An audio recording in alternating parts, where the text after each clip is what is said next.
نصلي ونسلم على رسولنا الكريم أما بعد فقد قال الله تبارك وتعالى لن تنالوا البر حتى تنفقوا مما تحبون وما تنفقوا من شيء فإن الله به عليم. وقال نبينا صلى الله عليه وسلم إذا مات الإنسان انقطع عنه عمله إلا من ثلاث: صدقة جارية أو علم ينتفع به أو ولد صالح يدعو له، أو كما قال نبينا صلى الله عليه وسلم. بزرگان محترم عزیزان گرامی، جیسے شریعت نے بدنی عبادت کا حکم دیا ہے، نماز روزہ، ایسے ہی اللہ تبارک و تعالی نے کچھ مالی عبادتوں کا بھی حکم دیا ہے، جیسے صدقے خیرات ہیں، یہ مالی عبادتیں جیسے یہ فرض ہیں، ان میں بھی پاس فرض ہیں. آدمی ایک مقدار مال کا مالک ہو جائے اور اس پر حولان حول و سال کا گزر ہو جائے تو جیسے نماز فرض ہے ایسے ہی اپنے مال سے صدقہ کرنا بھی فرض ہو جاتا ہے. اور بعض اوقات فرض کے بجائے نفل، مستحب، مباح، ترغیبی طور پر بھی بدنی عبادتوں کا حکم دیا گیا، ایسے ہی مالی عبادتوں کا بھی سنت کے طور پر، استحباب کے طور پر اور ترغیب کے طور پر یہ کہا گیا کہ اپنے مالوں کو خرچ کرو. اللہ تعالیٰ نے آل عمران سورہ آل 4 کی ابتدا میں اللہ تعالیٰ فرماتے ہیں لن تنالوا البر حتى تنفقوا مما تحبون. تم نیکی کے حقدار صحیح معنی میں ہرگز اس وقت تک نہیں ہو سکتے جب تک کہ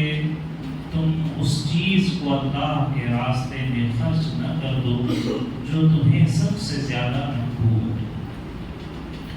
اپنے مال میں سے بھی وہ مال جو زیادہ محبوب ہے.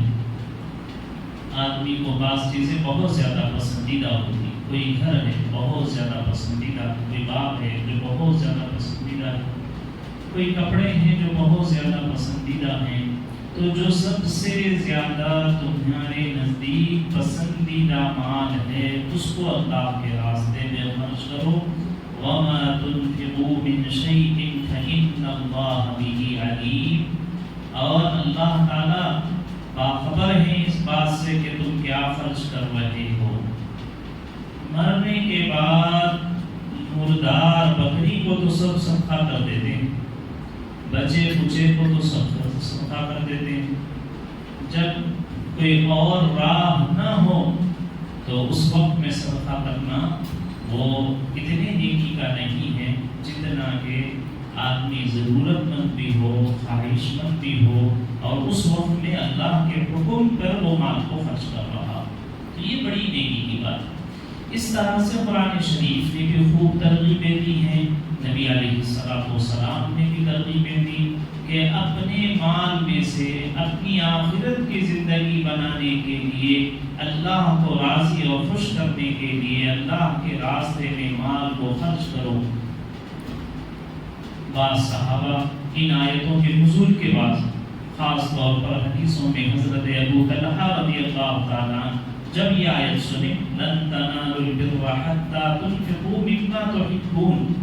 اپنی محبوب چیز کو جب تک تم اللہ کے راستے میں صدقہ نہیں کرو گے اس وقت تک ایمان کامل حاصل نہیں ہوگا. تو جب یہ معلوم ہوا تو انصار میں سب سے زیادہ مالدار حضرت ابو طلحہ انصاری رضی اللہ تعالیٰ، یہ انصار میں سے انصار میں سب سے زیادہ مال اللہ تعالیٰ نے ان کو دے رکھا تھا. اور ان کے مال میں ان کو سب سے زیادہ پسندیدہ ان کا وہ باغ تھا جو مسجد نبوی کے قریب میں مدینہ المنورہ میں تھا، بیرحا اس کا نام تھا۔ اس میں پانی بھی بہت عمدہ اور میٹھا پانی تھا، اور درخت بھی بہت عمدہ لگے ہوئے تھے، کھجوریں بھی خوب ہوتی تھی اس سے۔ تو جب یہ آیت سنے تو انہیں شوق ہوا کہ میں اللہ کے راستے میں، اللہ کہہ رہے ہیں کہ اپنی پسندیدہ چیز دو، تو میرا پسندیدہ تو میرا ہی باغ ہے۔ حالانکہ حضور صلی اللہ علیہ وسلم بھی کبھی کبھی وہاں اس باغ میں تشریف لے جاتے، پانی پیتے، کھجور کھاتے، اپنے صحابہ کے ساتھ کوئی ضروری باتیں وہاں ہوتی، دین کی تعلیم، قرآن کے حلقے، حدیثوں کے سیکھنا سکھانے کا معمول وہاں ہوا کرتا تھا۔ ان سب کے باوجود جب انہیں یہ آیت معلوم ہوئی کہ اللہ کے راستے میں اپنی محبوب چیز، پسندیدہ چیز صدقہ کر دو، تو وہ باغ لے کر حضور صلی اللہ علیہ وسلم کے پاس آئے اور فرمایا اللہ کے رسول صلی اللہ علیہ وسلم کی آیت ابھی نازل ہوئی ہے اور اس میں کہا گیا کہ اپنی پسندیدہ اور محبوب چیز کو اللہ کے لیے صدقہ کر دو، فی سبیل اللہ دے دو، تو میں یہ اپنا باغ آپ کے پاس صدقہ کرنے کی نیت سے آیا ہوں، آپ جہاں چاہیں اس کو خرچ کر دیں۔ نبی علیہ السلام میں روایتوں میں ہے آپ بے حد خوش ہو گئے، بخرن یہ کہا نبی صلی اللہ علیہ وسلم، بہت مبارک، بہت مبارک، ایسی اچھی نیت کیے ہو۔ تو پھر حضور صلی اللہ علیہ وسلم نے یہ کیا کہ تمہارے جتنے رشتہ دار ہیں، تمہارے اپنے بچے، تمہارے چچا کے لڑکے، جو رشتہ دار قارب بن سکتے تھے، ان سب کے درمیان میں اس باغ کو نبی علیہ السلام نے صدقہ کر دیا۔ اس طرح سے نبی علیہ السلام کے زمانے سے، بلکہ اس سے پہلے بھی مسلمان اپنے زمینوں کو، اپنی جائیدادوں کو، اپنے گھروں کو اللہ کے لیے صدقہ کرنے لگے۔ حدیث میں ایک نبی صلی اللہ علیہ وسلم نے ترغیب دلاتے ہوئے فرمایا کہ آدمی مر جاتا ہے، اذا مات الانسان انقطع عنہ عملہ، جب آدمی مر جاتا ہے تو اس کا عمل بھی ختم ہو جاتا ہے، اس کو کوئی نیکی کرنے کی استطاعت نہیں ہوتی۔ مرا ہوا آدمی کیا کر سکتا ہے؟ نہ خود کھا سکتا ہے، نہ کچھ بول سکتا ہے، نہ کچھ کر سکتا ہے۔ لہٰذا جب آدمی مر جاتا ہے تو پھر اس کی نیکی کا دروازہ بند ہو جاتا ہے، اس کا عمل وہیں کلوز ختم ہو جاتا ہے۔ الا من ثلاث، مگر تین کام ہیں کہ وہ تین کام ایسے ہیں کہ آدمی دنیا سے رخصت ہو گیا، چلا گیا، لیکن اس کی نیکی کا دروازہ کھلا رہے گا اور اس کے نام اعمال میں روزانہ نیکیاں پہنچتی رہیں گی۔ آپ نے فرمایا اس میں سے ایک صدقہ جاریہ، ایسا صدقہ جس کا نفع جاری ہو، ایسے عمل کا اجر و ثواب آدمی کے دنیا سے چلے جانے کے باوجود اس کے نام اعمال میں، اس کے نیکیوں کے بینک اور اکاؤنٹ میں برابر وہ ثواب پہنچتے رہتا ہے۔ تو یہ صدقہ جاریہ کس کو کہتے ہیں؟ یعنی چیز اپنی اصلیت پر باقی رہتے ہوئے لوگوں کو اس کے منافع سے فائدہ اٹھانے کی اجازت دی جائے، اس کو صدقہ جاریہ کہتے ہیں۔ مثلا کسی نے مسجد بنا دی ہے، اب یہ مسجد صدقہ جاریہ اس لیے ہے کہ مسجد اور زمین اپنی جگہ پر برقرار رہے گی، لوگ نماز پڑھنے جائیں گے، جس کو نماز پڑھنا ہے، جس کو تلاوت کرنا ہے، جس کو کوئی اور نیکی کرنا ہے، بیٹھ کر یہاں آ کر نیکی کرے گا۔ تو چیز باقی رہتے ہوئے اس کا انتفاع، قرآن شریف ہے، کسی نے قرآن شریف رکھ دیا تو جو لے کر پڑھ رہا ہے، پڑھنے والے کو پڑھنے کا اجر و ثواب کے ساتھ ساتھ رکھنے والے کو اس چیز کے رکھنے کا اجر و ثواب ملتا ہے۔ کنواں ہے پانی کا کہ آدمی اس سے پی رہا ہے، تو جتنے لوگ اس کا پانی پیئیں گے وہ کنواں کھودنے والے کو، وہ بور لگانے والے کو اجر و ثواب پہنچتا رہتا، چیز تو برقرار رہتی ہے، اجر و ثواب جاری رہتا۔ اس کو صدقہ جاریہ کہتے ہیں۔ اسی کو اصطلاح فقہا کے اندر وقف کہا جاتا ہے۔ کوئی ایسی چیز ہے جس کی اصلیت باقی ہے اور اس کے منافع لوگوں کے لیے وقف کر دیے گئے ہوں اور اس کو فائدہ اٹھانے کی اجازت دی گئی ہے۔ ہمارے فقہاء کرام نے مستقل ابواب ان حدیثوں اور قرآن کی آیتوں کی بنیاد پر فقہ کے اندر مستقل وقف کے پورے احکام ہیں۔ وقف کیا ہوتا ہے، واقف کون ہوتا ہے، منشأ وقف کیا ہوتا ہے، اس کے حدود اور اس کے شرائط، اس کی تحریر کیسی لکھی جاتی ہے، وہ ساری چیزیں فقہاء کرام نے فقہ کی کتابوں کے اندر مدون اور مرتب کیا ہوا۔ تو کسی اپنی ملکیت کو اللہ کی ملکیت میں دے دینا، ہم اپنی ملکیت سے نکال کر کوئی چیز جب صدقہ کر دیتے ہیں تو وہ چیز اللہ کی ملکیت میں چلی جاتی ہے۔ اب اس کا مالک نہ تو وقف کرنے والا ہوتا ہے، نہ تو اس کا نگران۔ اب یہاں کسی نے یہ مسجد دے دی تو اب یہ ان کے ملکیت سے نکل گئی، اب وہ نہیں کہہ سکتے وَأَنَّ الْمَسَاجِدَ لِلَّهِ فَلَا تَدْعُوا مَعَ اللَّهِ أَحَدًا۔ مساجد کی ملکیت اللہ کی ہوتی ہے، ایسے ہی جتنی چیزیں صدقہ جاریہ کے لیے دی جاتی ہیں اور اس کو وقف کیا جاتا ہے، اس کے مالک حقیقی اللہ تعالیٰ بن جاتے ہیں۔ وہ شخص اپنی ملکیت سے نکال کر اللہ کی ملکیت میں دے دیتا ہے۔ اب یہ اللہ تبارک و تعالیٰ تو اس سے نفع نہیں اٹھائیں گے، تو اللہ کے بندے اس سے نفع اٹھائیں گے انہی شرطوں پر جن شرطوں کے اوپر اس شخص نے اس زمین یا گھر یا مکان کسی چیز کو وقف کیا۔ ایک شخص زمین وقف کر رہا ہے اور وہ یہ کہتا ہے کہ یہ زمین صرف میرے خاندان کے لوگوں کے لیے ہے، یہ بھی وقف ہے، لیکن وہ اس کے فائدے صرف اس خاندان والوں کے لیے جاری ہوں۔ کوئی زمین جائیداد وقف کرتا ہے تاکہ وہ اللہ کی ملکیت، اللہ کی رضا کے لیے، خوشنودی کے لیے وقف ہو جائے اور اس کے منافع دینی کاموں کے لیے استعمال میں آئیں، تو اب اس کا منشا یہ ہے اس زمین اور جائیداد کا کہ اس کے ذریعے سے دینی کام ہوتے ہیں۔ تو نیت کچھ بھی ہو سکتی ہے، وقف کرنے والے کی نیت کچھ بھی ہو سکتی ہے۔ وہ چاہے تو یہ کہہ سکتا ہے کہ یہ صرف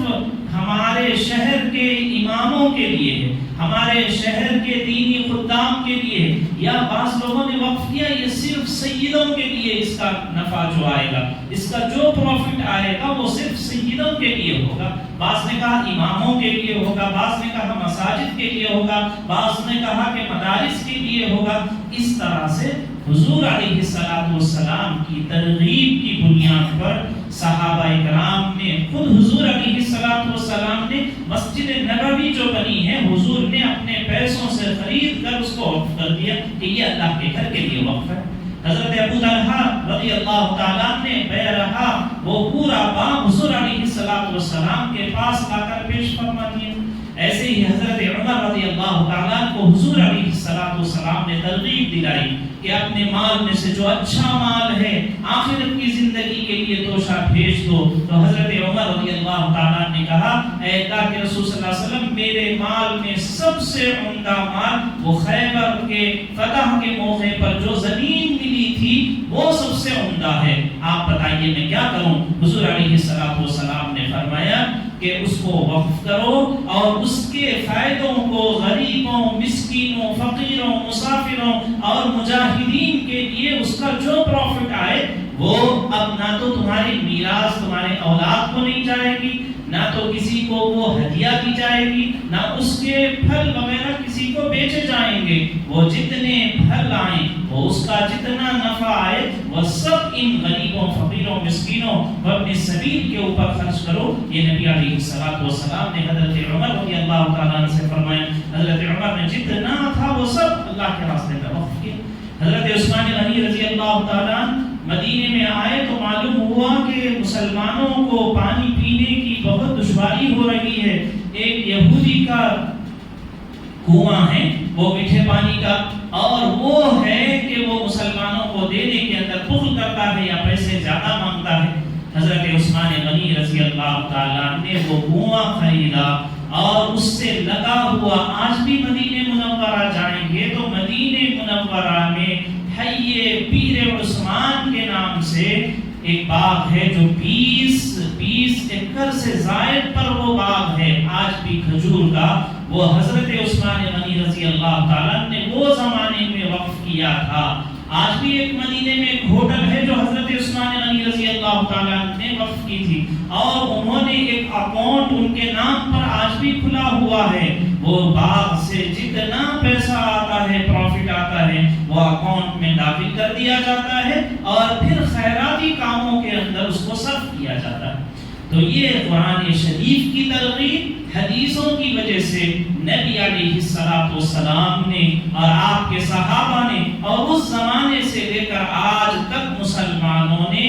اپنے لیے جیسے نماز روزے ضروری اور اہم سمجھا اور اپنی نجات کا ذریعہ سمجھ کر نماز روزے کرتے رہے، حج کرتے رہے، ایسے ہی صاحب استطاعت لوگوں نے ہر زمانے میں اپنی ذاتی ملکیتوں، زمینوں کو اللہ کے لیے، اللہ کو راضی کرنے کے لیے وقف کیا، اور اس کے ذریعے سے مسلمانوں کے کام یا ان کے دینی کاموں میں معاونت ہو، یا ان کے غریبوں کو کام آئے، یا ان کی سیدوں کو کام آئے، یا ان کے گاؤں کو ڈیولپ کرنے کے نیتوں سے مسلمانوں نے زمینیں وقف کی، وہ زمانے سے لے کر آج تک۔ چنانچہ ہمارے ملک میں بھی ایسا ہوا، ہمارے ملک کے مسلمانوں نے، ہمارے بڑوں نے، آبا و اجداد نے ان کے پاس جو تھا اس سے وقف کرتے رہے تاکہ ان کی آخرت سنورے۔ چنانچہ اتنی زمینیں ہیں ہندوستان کے اندر، حیرت ہوتی ہے یا ان کے دل گردے اور ان کی سخاوت معلوم ہوتی ہے کہ ہندوستان میں ڈیفینس کے پاس بھی اتنی زمین اور ریلوے کے پاس جتنی زمین ہے، اس کے بعد ان دونوں کو چھوڑ کر تیسرا نمبر اوقاف کی زمینوں کا آتا ہے کہ ہمارے ملک میں اوقاف کے پاس اتنی زمینیں ہیں کہ حکومتوں کے پاس بھی نہیں ہیں، سوائے ریلوے والوں کے پاس اور ڈیفینس کے پاس جتنی زمینیں ہیں، تیسرا نمبر ہمارے اوقاف کی زمینیں ہیں۔ اندازہ لگائیے کتنا بڑا سرمایہ ہمارے بڑوں نے ہمارے لیے اس دنیا میں چھوڑ کر گئے۔ اگر ان کو پارلیمنٹ میں ایک بہت بڑے سیاستدان نان مسلم نے یہ کہا تھا کہ اگر اوقاف کی زمینیں صحیح معنی میں مسلمانوں کو دے دی جائیں اور اس کے جو پروفٹ ہیں، اس کے منافع ہیں، وہ مسلمانوں کے غریبوں پر خرچ کر دیا جائے تو اس ملک میں ایک بھی مسلمان باقی نہیں رہے گا، سب خوشحال ہو جائیں گے۔ آپ اور جگہ چھوڑ دیجئے، کچھ شہر سنگاریڈی کے اندازہ لگا لیجئے، ہمارے ریاست تلنگانہ کے اندر 77,000 ایکڑ زمینیں ہیں اوقاف کی،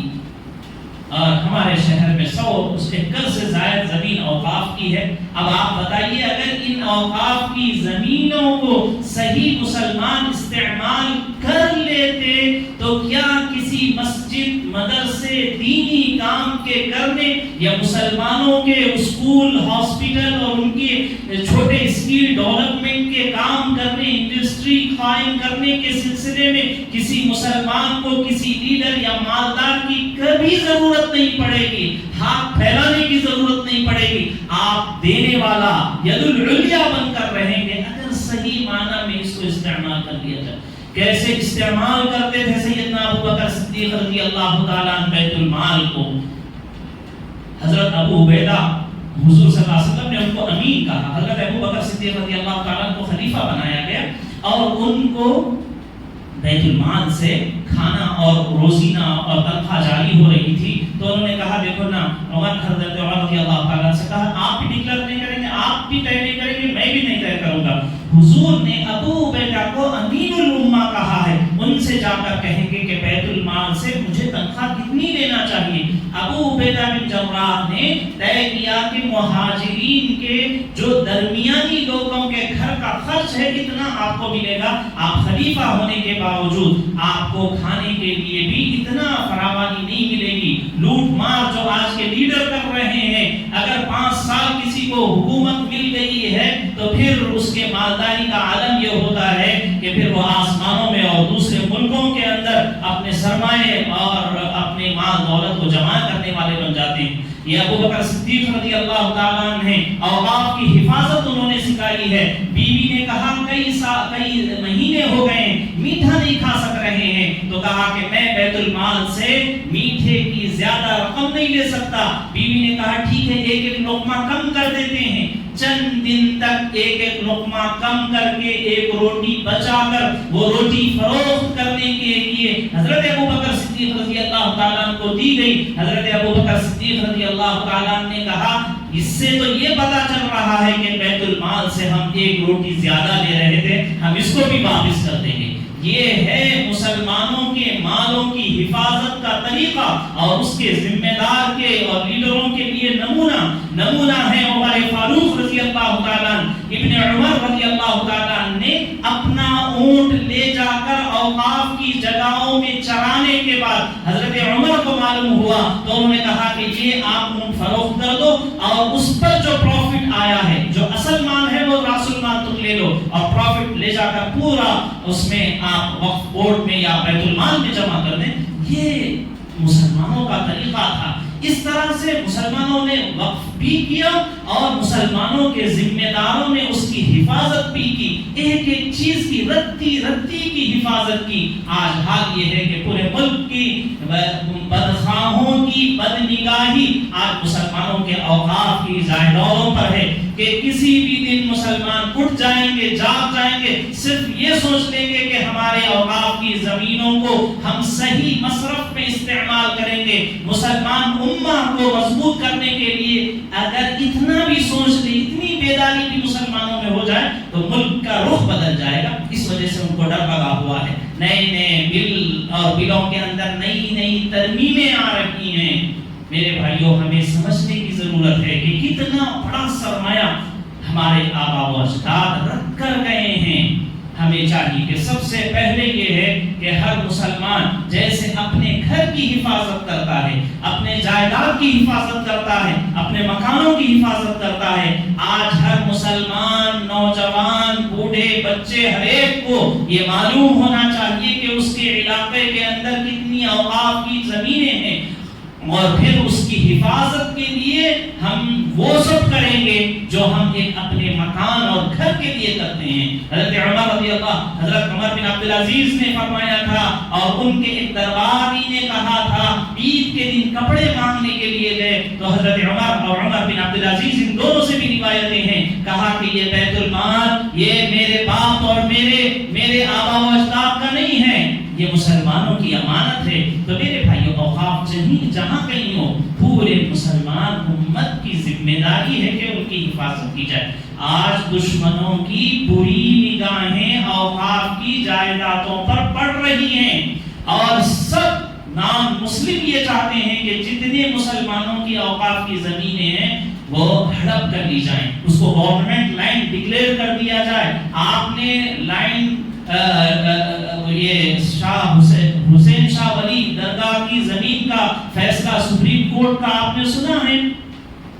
لائن کو ہل حیدرآباد کی وہ زمین جو سب سے زیادہ یعنی اربوں کی زمین ہے، وہ اتنی قیمتی زمین ہائی ٹیک سٹی کے پاس جہاں بڑے آج کالجز بھی ہیں، شاپنگ مال بھی ہیں اور بہت بڑی چیزیں بلڈنگیں بن رہی ہیں، وہ جگہوں پر 1665 یا 645 ایکڑ زمین تھی، ایک ایکڑ کروڑوں کی. لیکن کیا ہوا؟ یہ ہوا کہ سپریم کورٹ میں جب گئے تو سپریم کورٹ نے یہ اس کے جو وکلاء تھے مسلمانوں کے اوقاف کے خلاف لڑنے اور دعویٰ کرنے والے وکیلوں نے یہ کہا تھا دکن اور حیدرآباد کا یہ علاقہ چونکہ ہندوستان میں انڈیا میں فوج کی طاقت اور پولیس ایکشن کے ذریعے سے ہم نے چھینا ہے اور ہم نے زبردستی انڈیا کے اندر مچ کیا ہے اس کو، تو اس وجہ سے دکن کی کوئی زمین وقف کی نہیں ہوگی، ساری زمینیں یہ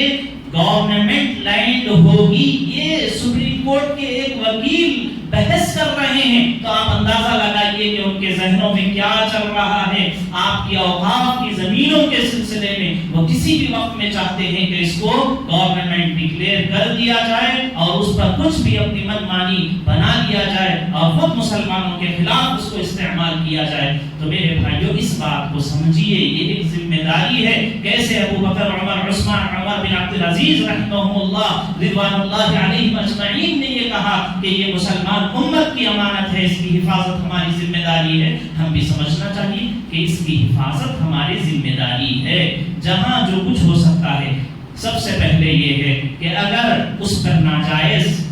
قبضے نہ کیے جائیں، یہ اللہ کی امانت ہے۔ جیسے گناہ ہے کہ مسجد کے ڈبے میں سے کوئی پیسے ڈال دے تو نکالنے والا نکال لینے والا گناہگار ہے، مسجد میں آ کر بیٹھ جانے والا گناہگار ہے، اوقاف کی جگہوں پر بدنیتی کے ساتھ بیٹھنے والے گناہگار ہیں، اور ناجائز قبضہ کرنے والے اللہ کی امانت میں ہاتھ ڈال رہے ہیں، اللہ کی ملکیت کو چھیننا چاہتے ہیں۔ آپ اور میں بچ نہیں سکتا۔ تو اس وجہ سے مسلمان خود مسلمان دشمن ہیں، تو انہیں چاہیے کہ اوقاف کی جگہوں سے احتیاط کریں، اور اگر وہاں رہ رہے ہیں جن قاعدے قانون اور اصول اور کرایوں کے ساتھ آپ کو رکھا جا رہا ہے اور آپ اس منشأ وقف کے تحت میں آتے ہیں تبھی وہاں جانا، ورنہ وہاں جانے کی یعنی ہمت اور جرأت نہیں کرنا چاہیے۔ یہ اللہ کا حما ہے، یہ اللہ کی باؤنڈری ہے، اس میں قدم نہیں رکھنا چاہیے۔ یہ نہیں کہ فری میں مل جا رہا ہے،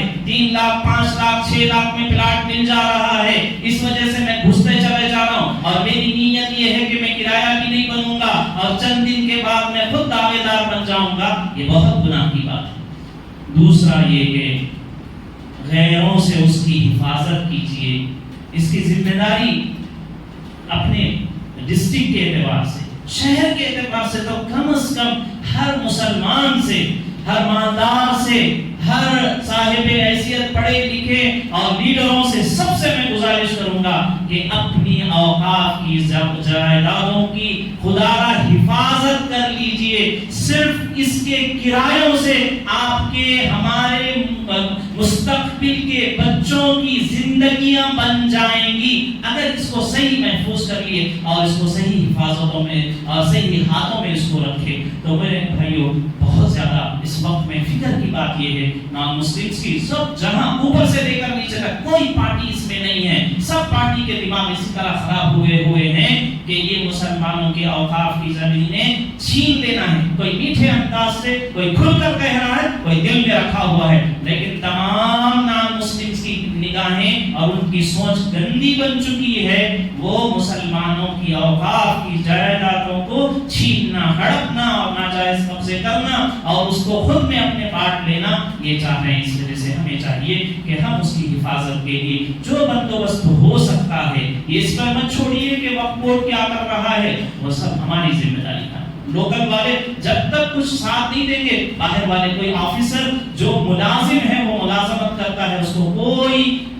وہ خیر خواہی نہیں ہوتی، وہ اپنے ڈیوٹی کے ٹائم پر آئے گا، ڈیوٹی کرے گا، چلے جائے گا، لیکن حفاظت کرنا ہماری ذمہ داری ہے۔ بہت زیادہ ضروری ہے کہ اس طرح سے بیٹھا جائے، شہر کے اعتبار سے سمجھدار لوگ، پڑھے لکھے لیڈر، ائمہ، مشائخ، علماء بیٹھیں اور سوچیں کہ اس کو کیا کرنا چاہیے، ورنہ دیر نہیں لگے گی کہ یہ غیروں کے ہاتھوں میں یہ چیزیں چلے جائیں گی۔ اس کے بعد تو میں کرنا اور ایک دوسرے کو برا بھلا کرنا کوئی مفید نہیں ہوگا۔ اللہ ہمیں سمجھ نصیب فرمائے اور ہماری پورے ملک کے اوقاف کی زمینوں اور جائیدادوں کی، اللہ مساجد کے تحت کی زمینوں کی، درگاہوں کی، چتوں کی اور اس کے ساری جائیدادوں کی اللہ حفاظت فرمائے۔ خود مسلمانوں سے بھی، غیروں سے بھی، لیڈروں سے بھی اور بدخواہوں سے بھی اللہ تعالی حفاظت فرمائے۔ وآخر دعوانا